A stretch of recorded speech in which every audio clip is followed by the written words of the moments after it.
Alors, mes amis, on est dans de grandes fêtes.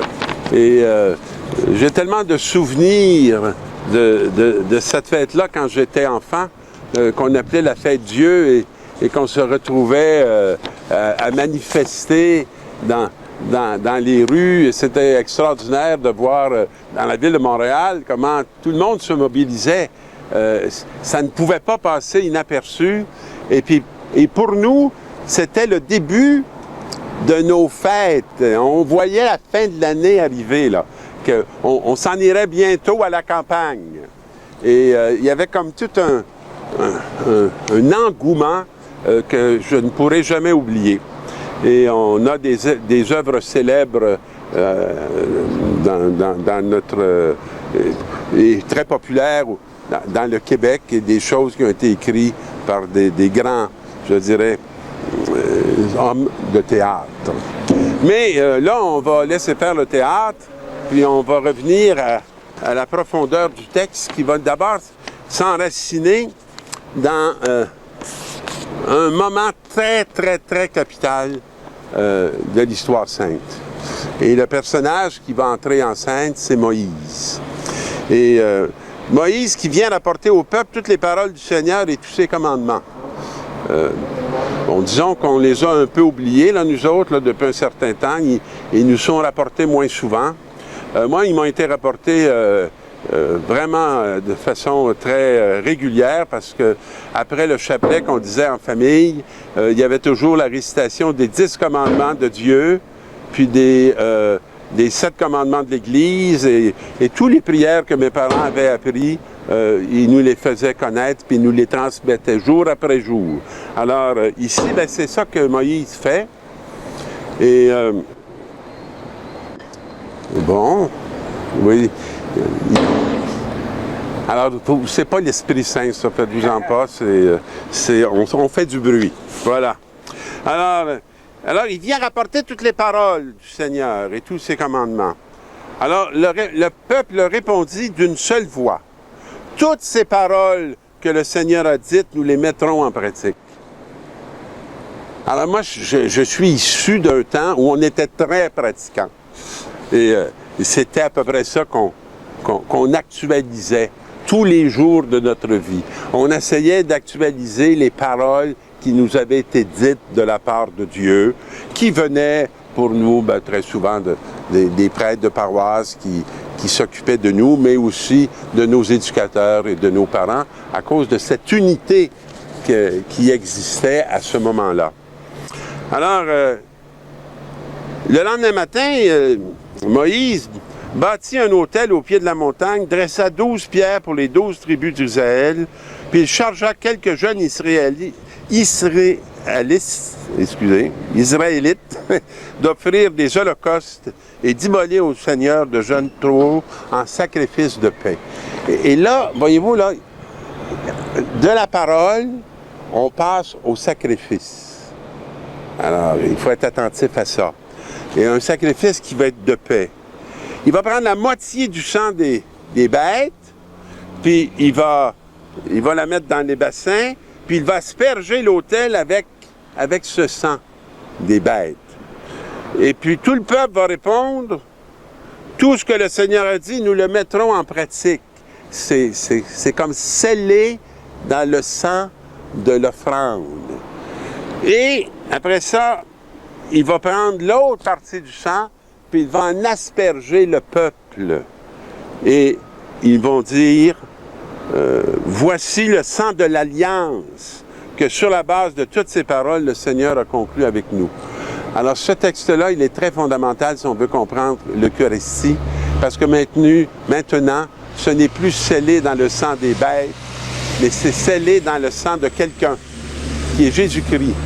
Et que l'alliance qui s'établit n'est plus d'abord une alliance par rapport à une loi, par rapport à une réalité faite de mains humaines, mais c'est une alliance qui est conclue en quelqu'un qui vient offrir comme sacrifice lui-même pour racheter tous ceux qui étaient enfermés dans le péché, dans la première alliance, parce qu'elle ne pouvait pas accomplir ce que Jésus a accompli. dans la deuxième lecture, le Christ est le grand prêtre du bonheur qui vient. C'est intéressant. Il ne célèbre pas un passé, il célèbre une promesse, hein? Un bonheur qui vient. L'attente de son corps est plus grande et plus parfaite que celle de l'ancienne alliance. Elle n'a pas été construite par l'homme. Hein? Elle n'appartient donc pas à ce monde. Elle a été construite par l'Esprit Saint. Ça vient d'en haut.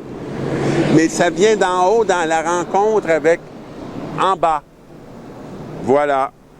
Et il est entré une fois pour toutes dans le sanctuaire du ciel en répandant non pas le sang des animaux, mais son propre sang.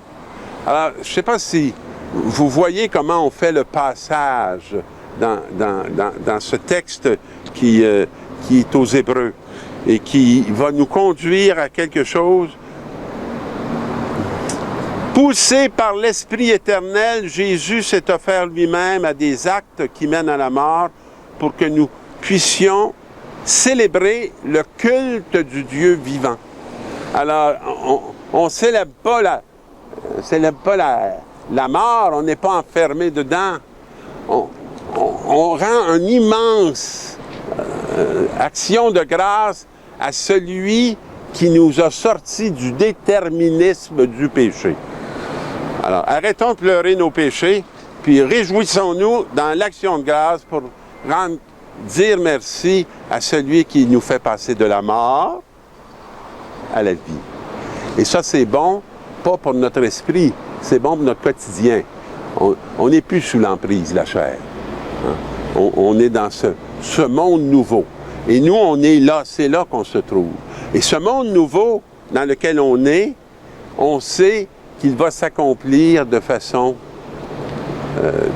globale dans le bonheur qui vient. Et là, ben, c'est tout à fait logique qu'on arrive avec cette fête du Saint-Sacrement. Le premier jour de la fête des pains sans levain, où l'on immolait l'agneau pascal, c'est vraiment le passage. Hein?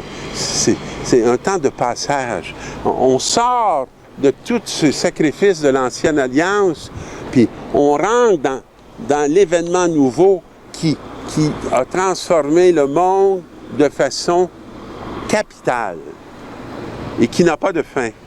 Où veux-tu que nous allons faire les préparatifs pour le repas pascal? Alors, eux parlent de cette tradition chez les Juifs qui faisait mémoire de leur libération d'Égypte.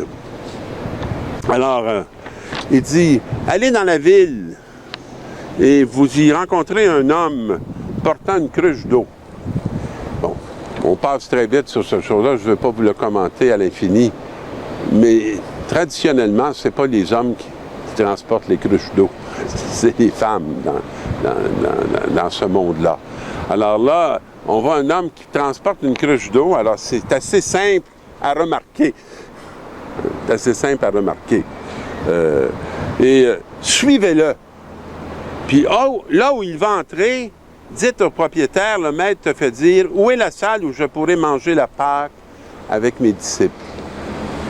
Alors, à ce moment-là, les disciples doivent tout comprendre ce qu'ils sont en train de faire parce que ça suit beaucoup la tradition du judaïsme. Et il va vous montrer à l'étage une grande pièce et tout est prêt pour le repas. Faites-y pour nous les préparatifs. Alors, les disciples partent, font ce que Jésus leur a invité de faire, et puis ça s'accomplit. Et pendant le repas, Jésus prit du pain, prononça la bénédiction, le rompit et leur donna en disant, « Prenez, ceci est mon corps. » Ben voilà un bout qui vient de changer. Et voilà le bout capital. « Prenez et mangez, ceci est mon corps. » Vous savez, moi, quand je sors de l'hôtel, là, je regarde mon monde, hein, puis le Seigneur m'invite à manger le monde qui est devant moi, puis à être nourri parce que c'est son corps. Et que ce corps qui est l'Église et qui est le Christ est pour moi une nourriture qui vient d'en haut par la grâce du Saint-Esprit. Alors, je ne peux pas vous dire que l'Église ne me nourrit pas. On n'est pas juste des assistants. On est des participants. Pas à une messe qui dure 1 heure. On est des participants à une façon de regarder la réalité et de vivre la réalité. Prenez, mangez, c'est mon corps. C'est mon corps. Puis, il prit à la fin une coupe, rendit grâce et prononça la bénédiction, leur donna et ils en burent tous. Ceci est mon sang, le sang de l'alliance répandu pour vous et pour la multitude, jusqu'au jour où je boirai un vin nouveau dans le royaume de Dieu. Bien, le temps qu'on arrive dans le royaume de Dieu, c'est là qu'on accomplit ce rite, cette reconnaissance de ce que Dieu en Jésus a fait pour nous. Et vous ferez ça en mémoire de moi, bien laissez-vous manger, puis acceptez de répandre votre sang pour l'alliance dans un sang qui ne condamne pas, mais dans un sang qui libère. Et après avoir chanté les psaumes, ils partirent pour le mont des Oliviers. Voyez-vous, ça n'a pas été très long. Hein? Après avoir reçu ce nouveau rite, probablement qui les interrogeait parce qu'il y avait eu quelques transformations, très vite, ils ont été confrontés à la passion qui a encore des conséquences dans l'aujourd'hui jusqu'à la fin des temps. Alors, mes amis, rendons grâce pour ce grand sacrement qui, chaque jour, nous invite non pas à être des passifs, mais des actifs, et même à nous offrir pour le martyre qui va être le nôtre d'une façon ou d'une autre, dans l'Esprit Saint. Bonne semaine et bonne célébration chaque jour, dans la mesure du possible pour vous, de l'Eucharistie.